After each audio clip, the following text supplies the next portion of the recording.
the American road.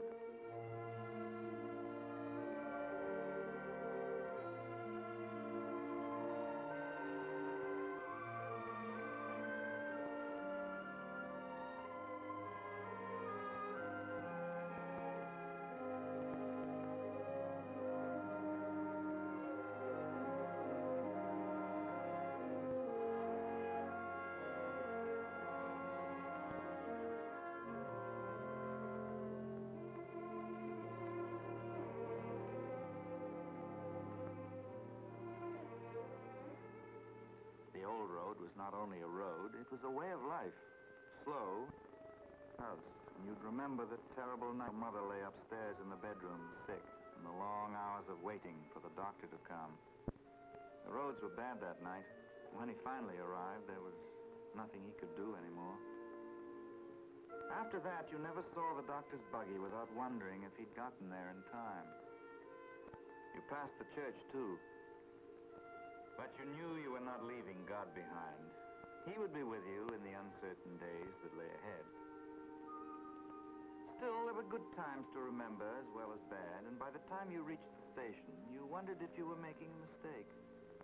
Some people might call you a fool to leave a fine farm and go running off to the city where it was noisy and dirty and full of pickpockets and swindlers and women who painted their faces.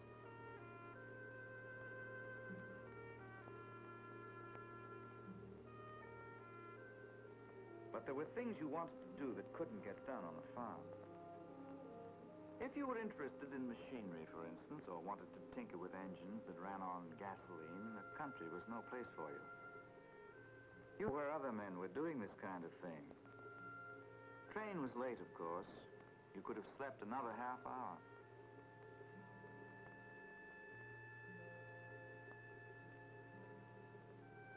You stood and looked down the empty tracks, waiting. Somewhere out there beyond the horizon lay the city where your destiny waited.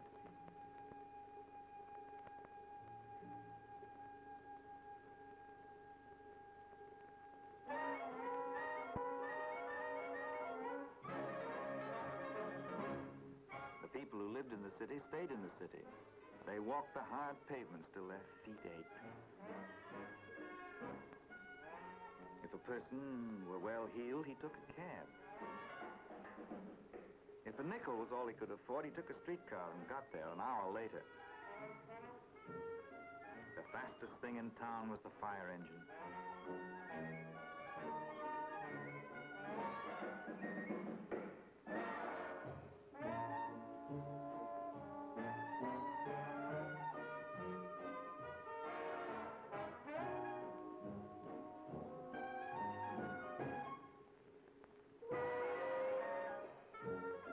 In the good old summertime, the streets got hot as ovens. Vegetables and people wilted under the blazing sun, and the kids got hard-boiled. Everybody panted and sweltered and longed to get away from the clanking thunder of the elevated trains and the clatter of wagon wheels on cobblestones.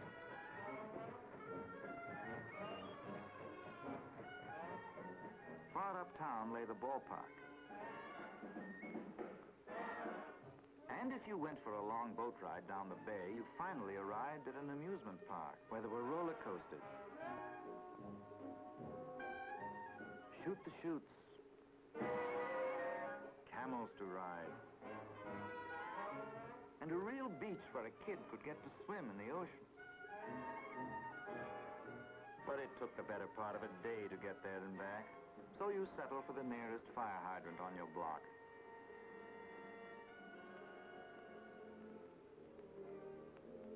Bicycles were all the rage. On Sunday afternoons, you could pedal out past the city limits and see real trees and grass and hear a bird sing. That was fun.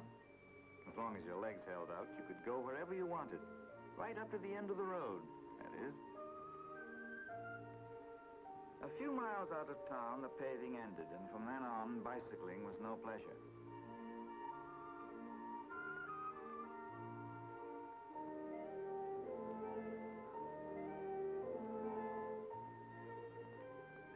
A lot of people people accepted the end of the road and turned back. But the bicycle wheels had a greater destiny. In Detroit, a man named Henry Ford, who had left the farm and come to the city to tinker with machinery, was making what he called a quadricycle. It looked like a buggy, only it had no shafts for a horse to be harnessed to. The horsepower was going to come from a gasoline engine he'd made himself. He did everything himself, working nights and holding down a daytime job with the Detroit Illuminating Company.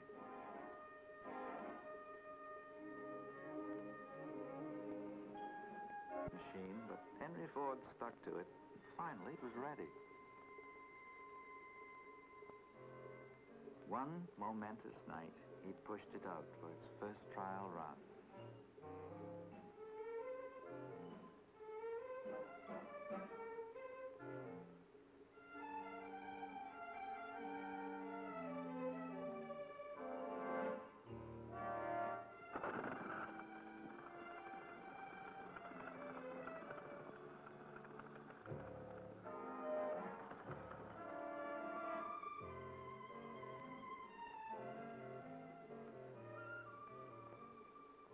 Up and down the dark, empty streets ran the little quadricycle.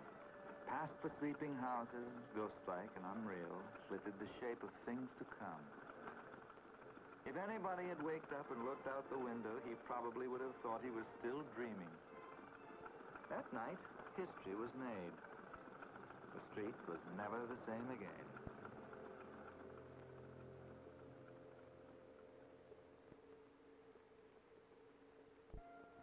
It didn't happen overnight. The going was rough for those early cars on the American road. We should pause to remember and admire not only the adventurous men who kept on making automobiles, but the reckless few who had courage enough to drive them.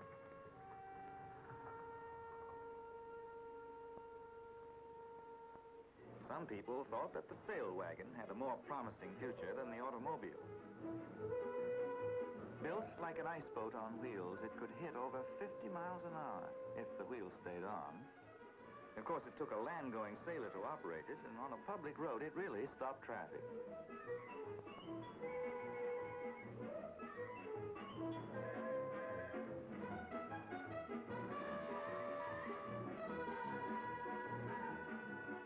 While people were still letting the wind blow them in various directions, men like Henry Ford were putting their faith in the gasoline engine. He built a big one and put it in a racing car called the 999. It was a huge, heavy monster, and it spent most of its time in the shop getting tuned up. Nobody at the time probably realized it, but the 999 had a prophetic look. This was no horseless carriage. It was long and low and powerful, built for speed. In a crude but unmistakable way, it forecast the shape of cars to come. On October 25th, 1902, Barney Oldfield set a world's record in the 999. He drove it a mile a minute, and this phrase ushered in a new era.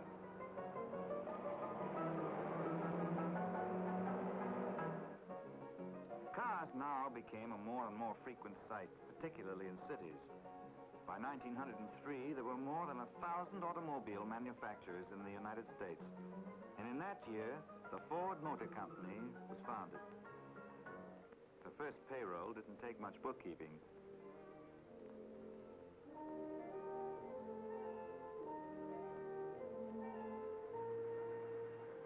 The first car of the new little company was called the Model A.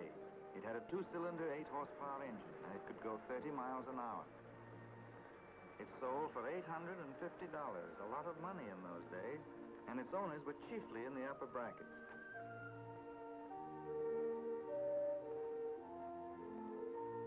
It was smart and fashionably designed, with a door in the rear like a pony cart. A crank safety measure designed to prevent the cranker from being knocked flat and run over if the car started prematurely. Everybody admired it, but only the more daring could be persuaded to ride in any kind of a motor car.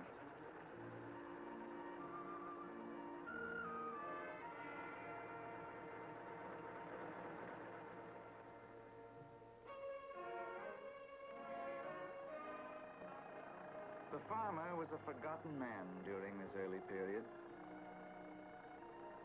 He saw occasional cars go by on the rough roads, but these strange mechanical contraptions seemed out of place in the country. They were for city people, not for him. He kept on grooming his old reliable horse and waited. And suddenly one day, Detroit Henry Ford wondered how he could bring the price of the Model T down to where everybody could buy it. He figured that the more cars he made and sold, the cheaper he could sell each one. To work on this idea. In those days, each car had horses. There was a different crew for each car, and the same crew stayed on the car until it was finished. That meant duplication of effort and a lot of time wasted. So they tried moving the men from car to car. Each man had a special job to do, and as soon as he finished it, he moved on to the next car and did the same thing there. That was better, but it still took 12.5 hours to assemble each Model T. Henry Ford watched it for a while, then he had an inspiration. Instead of moving the men past the cars, why not move the cars past the men? So on one hot August morning, they tried it that way. A husky young fellow put a rope over his shoulder, and Henry Ford called, "Let's go."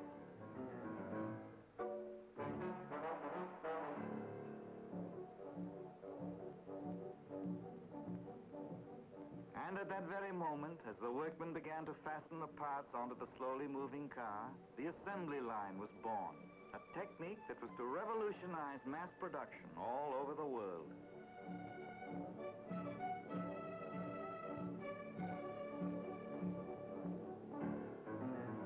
Once they found that the idea would work, they began to improve it, refine it. They rolled the chassis down a single line of track, pushing it from crew to crew.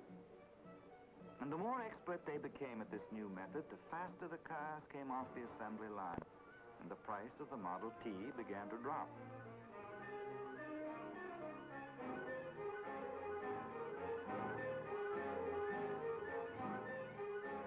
They tried the same idea on all the various parts of the car and created what were called sub-assemblies. Each man on the line became a specialist. He did one thing, and he did it perfectly, then passed the work along to the next man. Minute by minute, production was winning the battle against wasted time and wasted effort. Parts were fed to the workmen by gravity, so they wouldn't have to stop and wait for new parts. Then they put the parts on moving conveyor belts. This was a great step forward because now they could regulate the flow of work and keep it moving at a constant rate of speed.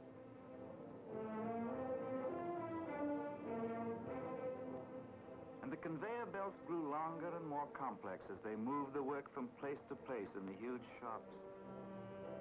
They became fantastic masterpieces of planning and engineering. But the battle against wasted time and wasted effort was being won.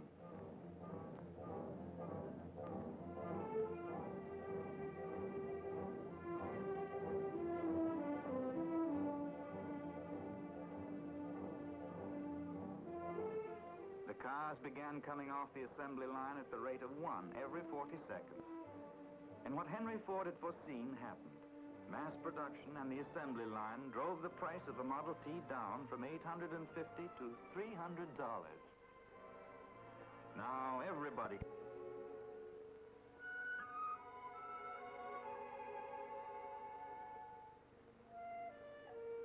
At first, just being able to drive a car was enough, but pretty soon the novelty wore off and people began to get angry at the bad roads.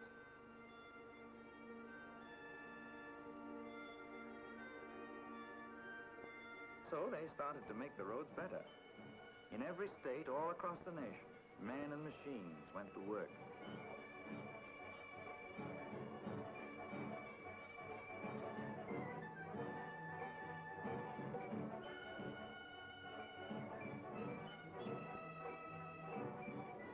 The rutted mud gave place to smooth ribbons of pavement, wide enough for two cars to pass each other.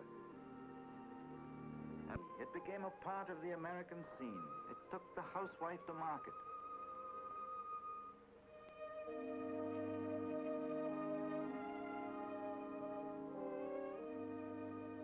It brought the doctor to his patients in time to save their lives.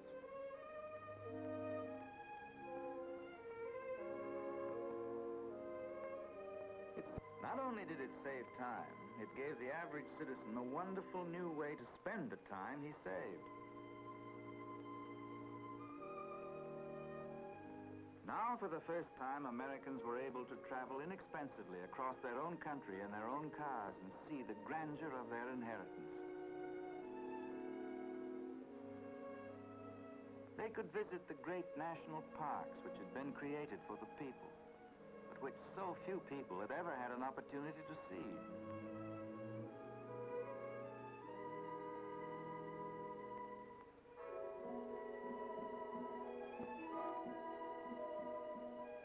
Now the whole family could get away from the noise and the heat of the city.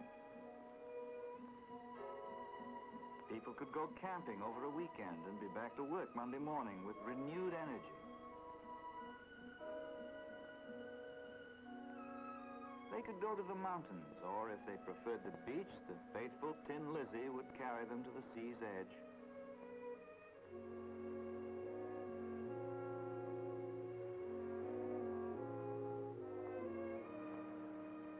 There were many new images in the people's minds now, things they had seen along the American road. Wonderful things they would never have been able to see at all without the motor car.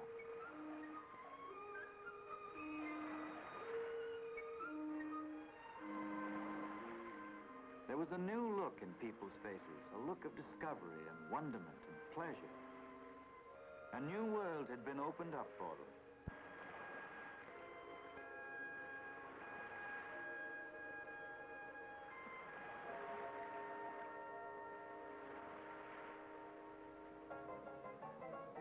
The nation took the Model T to its heart. People called it a flivver, made jokes about it, loved it. They said it could go anywhere.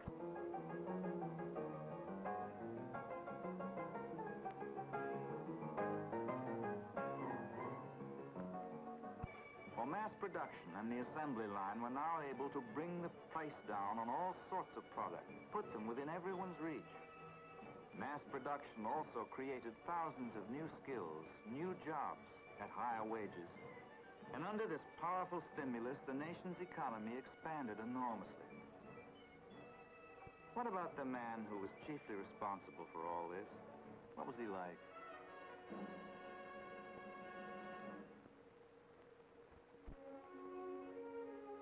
Let's take a look at the family album.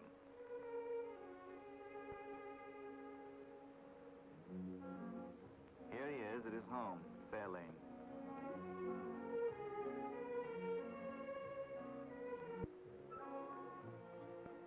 On the ice is back on the land, tinkering with one of the old steam engines. He was always wondering how he could take the burden of work from the back of the farmer and put it onto the machine. Maybe it was at times like this that the idea of the tractor came to him.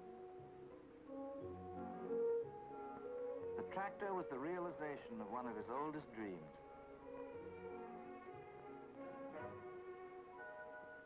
Here he is in his office, having a conference. The man whose $5 day startled the industrial world. This is a family scene. His son Edsel starting out with some friends on a transcontinental trip, getting a big send-off. Adventure in those days.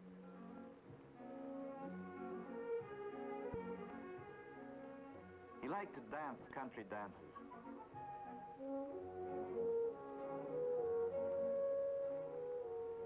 A grandchild. Sometimes he liked to go camping with some of his old friends. Right, his Harvey Firestone.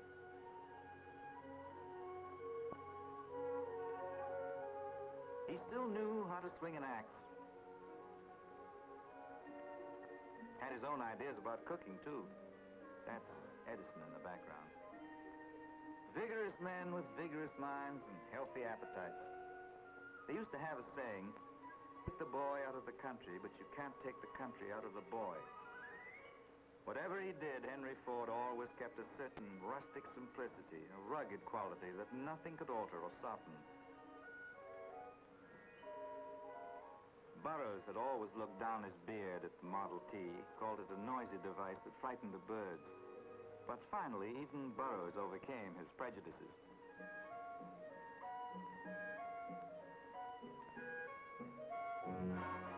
The man behind the legend. These are men whose ideas changed our way of life and made it better.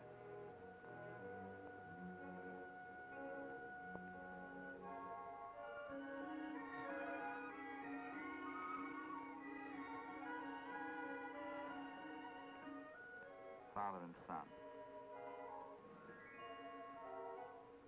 They walk side by side, reviewing the past, planning the future. How quickly it all had happened. In less than 25 years. Henry Ford. He personified the American dualism and freedom of enterprise. Be remembered. Interiors were the Ritz. Some even had a crystal vase to hold a single elegant flower. Henry Ford saw the trend and began making the Lincoln, one of the finest and most luxurious cars in the world. Alongside of such grandeur, the old Model T began to look more and more like a country cousin. The times had changed, and the car that had changed them was no longer needed.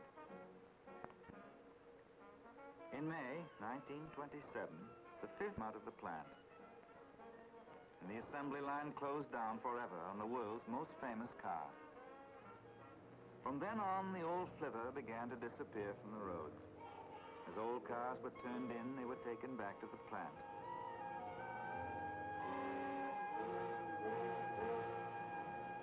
There they were scrapped. Their steel was salvaged for use in the new models.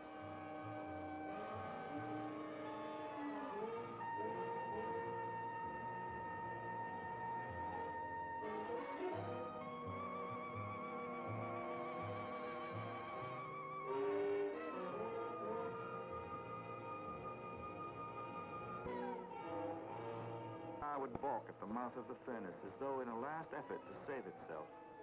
The Model T died hard.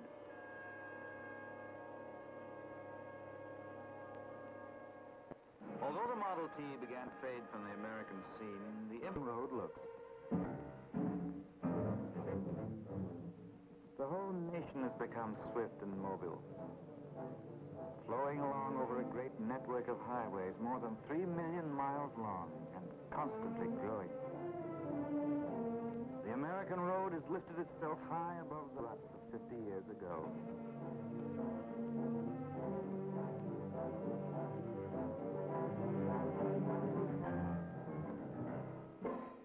The road has bridged the gulf between city and country.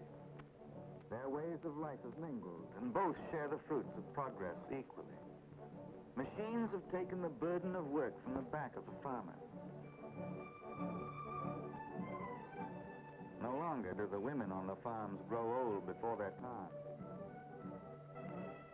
And the people of the cities have been able to move out into quiet communities full of sun and fresh air that seem almost like living in the country. The old country schoolhouse has vanished, and the energy of the children is no longer wasted in walking miles to get there.